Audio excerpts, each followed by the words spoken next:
educação, é muito comum quando falamos de avaliação que as emoções aflorem. Nós nos lembramos da época de estudantes e de como as provas muitas vezes eram não só prova no papel, mas também prova de resistência emocional. Geralmente tinha um professor que gostava de fazer chamada oral surpresa, começando pelos primeiros da lista, o Ademir, o Antônio, ou pelo fim da chamada. Quem se chama Vera ou Wilson deve se lembrar bem.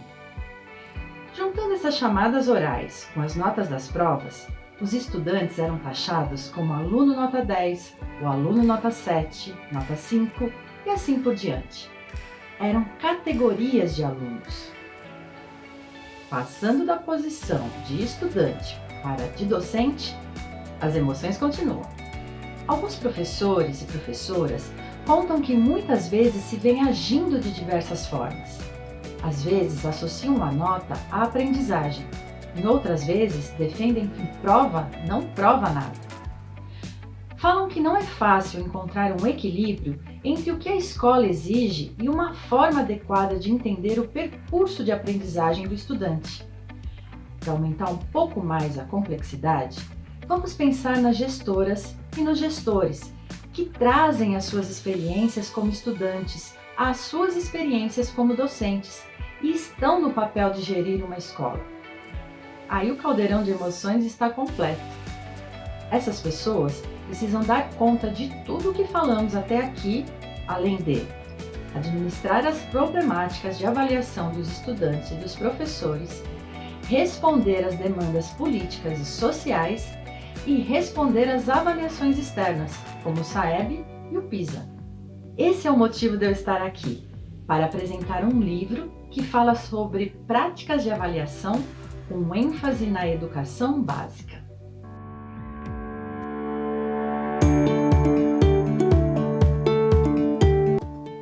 Pegando o gancho das avaliações externas, elas são abordadas no livro do qual eu vou falar porque elas formam um dos 3 grandes grupos do universo da avaliação educacional. A gente tem o grupo da avaliação de larga escala, que são essas avaliações externas, o grupo da avaliação institucional e o grupo da avaliação da aprendizagem. A avaliação externa, ou de larga escala, vive no radar de gestoras e gestores, porque é aquela confeccionada, aplicada e analisada por organismos de fora da escola. Um exemplo é o SAEB, que analisa a educação infantil e o ensino fundamental, tanto dos anos iniciais, ou seja, o Fundamental 1, quanto dos anos finais, o Fundamental 2. Outras avaliações externas abordadas no livro são o PISA, sobre a aprendizagem dos estudantes, a TALES, que trata da percepção sobre o ambiente escolar, o TIMSS, voltado para matemática e ciências, e o PIRSS, que avalia a capacidade de leitura e compreensão de textos. Outro grupo é o da avaliação interna, também chamada de avaliação institucional, porque a comunidade escolar é chamada a participar para responder sobre diversos aspectos. Por exemplo, a infraestrutura da escola, a qualidade dos serviços administrativos e a acessibilidade. Para as gestoras e os gestores, a avaliação externa e a avaliação interna geralmente se compõem para organizar o planejamento estratégico da gestão da escola, levando a uma avaliação dos resultados. A gente abre um parêntese aqui para falar de avaliação dos resultados e de avaliação dos processos sob a ótica da gestão. Aqui, a gente não está falando de avaliação de resultado como sinônimo de avaliação somativa, nem de avaliação de processo como sinônimo de avaliação formativa. Aqui, o aspecto é a gestão. A avaliação dos processos é uma forma de monitorar o andamento das diversas ações e etapas de ação implementadas na escola. Por exemplo, o fluxo de atendimento da secretaria escolar é uma ação, com uma série de etapas que precisam de acompanhamento enquanto ocorrem. Já a avaliação dos resultados é aquela que pode embasar objetivos e ações para mudar ou reforçar algo na escola. Por exemplo, os resultados de um PPP não podem ser entendidos como o final do PPP, mas como uma oportunidade de seguir aprimorando a realidade da escola. A avaliação externa e a interna se concentram mais no ensino, porque o foco não está na forma como se dá o aprendizado pelo estudante. Esse foco está no grupo da avaliação da aprendizagem, que é o mais explorado no livro. Não é raro ouvir que as gestoras e os gestores não têm ingerência sobre as avaliações da aprendizagem, porque o impacto delas é na vida acadêmica do estudante e não na vida da escola. Mas como administrar uma escola sem estudantes ou com eles reprovados e mal orientados? A avaliação da aprendizagem, as formas de execução e os resultados dela são responsabilidade da gestão, pois fazem parte da gestão do pedagógico.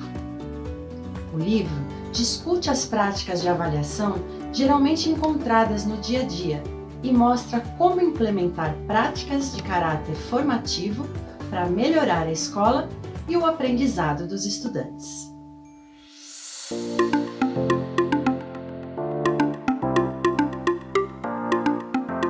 O livro do gestor tem 64 páginas e está organizado em 7 capítulos. Avaliação da aprendizagem, concepções de avaliação da aprendizagem, fundamentos da avaliação formativa, processos avaliativos, dimensão política da avaliação, planejamento da prática avaliativa e metodologias ativas e avaliação. Cada capítulo apresenta um rápido texto introdutório sobre o tema, 2 ou 3 subcapítulos e considerações finais sobre o assunto que foi tratado ali. É como se cada capítulo levasse a reflexão de quem está lendo a se concentrar em um determinado aspecto da avaliação educacional. As considerações finais do capítulo ajudam a organizar as ideias e preparam a reflexão para mudar o foco para o aspecto que vai ser falado no capítulo seguinte. O texto principal apresenta alguns recursos que tornam a leitura bem agradável. Nós temos figuras que ilustram a ideia que está sendo apresentada, boxes com destaques de texto que podem trazer pontos de atenção, orientações específicas de leitura ou ideias importantes sobre o assunto, e quadros explicativos. Esses quadros geralmente sistematizam a ideia que está sendo apresentada e mostram um exemplo do dia a dia. Mesmo que o foco do livro vá se movimentando por diferentes aspectos da avaliação, a ênfase mesmo é dada na avaliação formativa, em que ela se diferencia e de que maneira ela atende ao que a LDB preconiza para a avaliação do estudante. O livro traz exemplos de avaliação formativa voltados para o ensino fundamental 1. E para implementar a avaliação formativa de uma maneira mais fácil e efetiva, o livro também explica, com exemplos, a avaliação diagnóstica.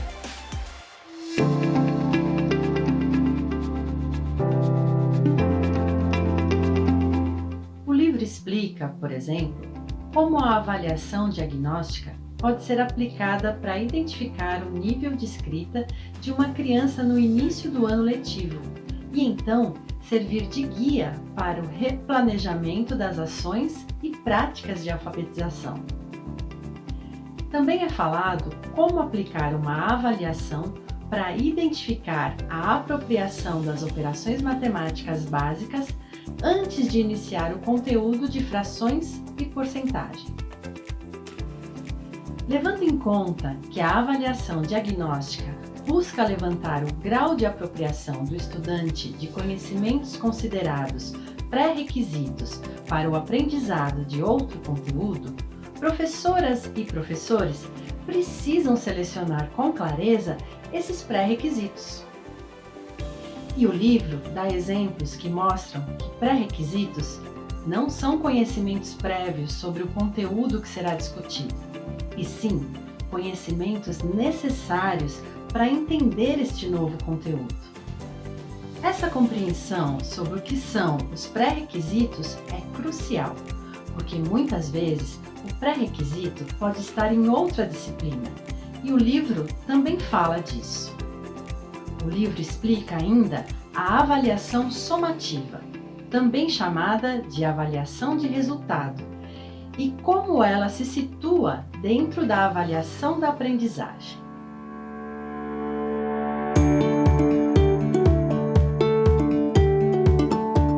A avaliação formativa tem um capítulo inteiro do livro dedicado a ela. A avaliação formativa, também conhecida como avaliação de processo, sistematiza a concepção de avaliar como parte do ato pedagógico. Ela é contínua e se efetiva quando é utilizada como elemento de reflexão do docente para fazer ajustes na sua prática. A partir de diversas referências bibliográficas, o livro mostra como esse acompanhamento contínuo pode ser feito de maneiras muito simples e viáveis. Um exemplo é este quadro, que apresenta estratégias de avaliação que podem ser integradas ao processo de ensino-aprendizagem, possibilitando avaliar com caráter formativo.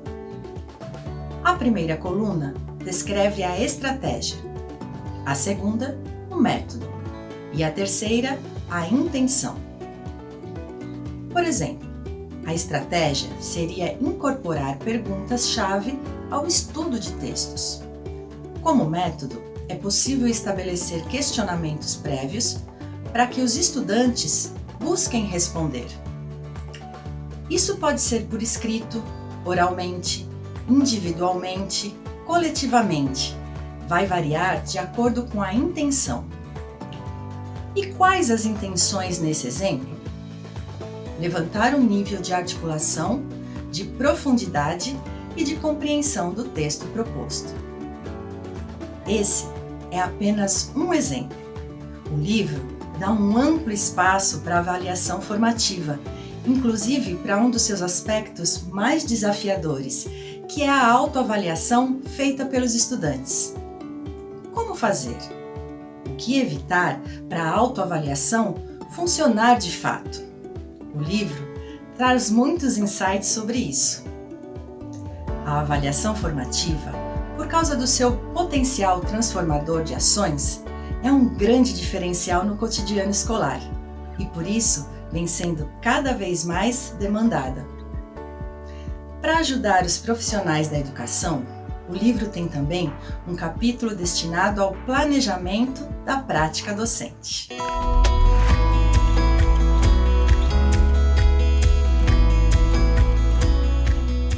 O ponto principal é estabelecer uma coerência entre o conteúdo, a metodologia e a avaliação.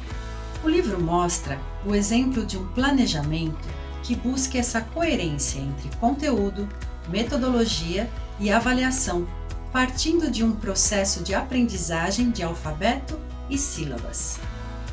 O capítulo de planejamento aborda também a avaliação em ambientes online. Esse é um tema que costuma gerar alguma dúvida, porque existe a sensação que não se consegue controlar o processo.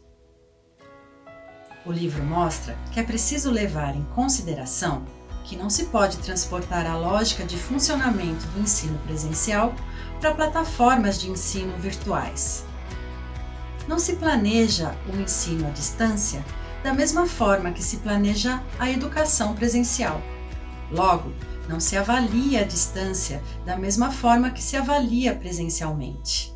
O livro explica como.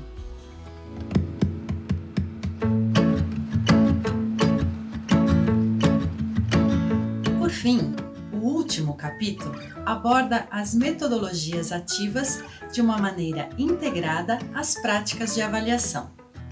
A partir de um exemplo de sala de aula invertida, o livro apresenta a associação de metodologia ativa e avaliação formativa. O livro aborda também a associação de metodologias ativas e avaliação diagnóstica. Um dos exemplos é a realização de um júri simulado, também conhecido como tribunal de júri, para que a professora ou o professor verifiquem o grau de apropriação dos estudantes da linguagem oral e da escrita, como eles estão organizando as frases, como estão compondo os períodos e como articulam os fatos com as palavras para gerar as frases. A educação, principalmente a educação básica, reúne profissionais que são apaixonados pelo que fazem. O professor ama ensinar e o bom professor ama aprender ensinando. Gestoras e gestores têm a missão de aliar esta paixão com as demandas administrativas. Não é pouca coisa. O livro do qual nós acabamos de falar não é extenso. São 64 páginas, como foi dito no início do vídeo, e foi planejado para ser útil e prático nesse contexto.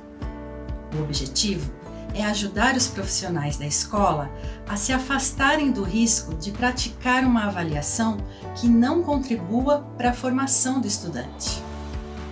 Planejar bem a avaliação não se resume em escolher um dia para aplicar um instrumento, nem em produzir esse instrumento. Planejar bem é uma maneira de ajudar a implementar uma avaliação que acompanhe a aprendizagem do estudante e aprimore toda a escola. Muito obrigada pela sua atenção.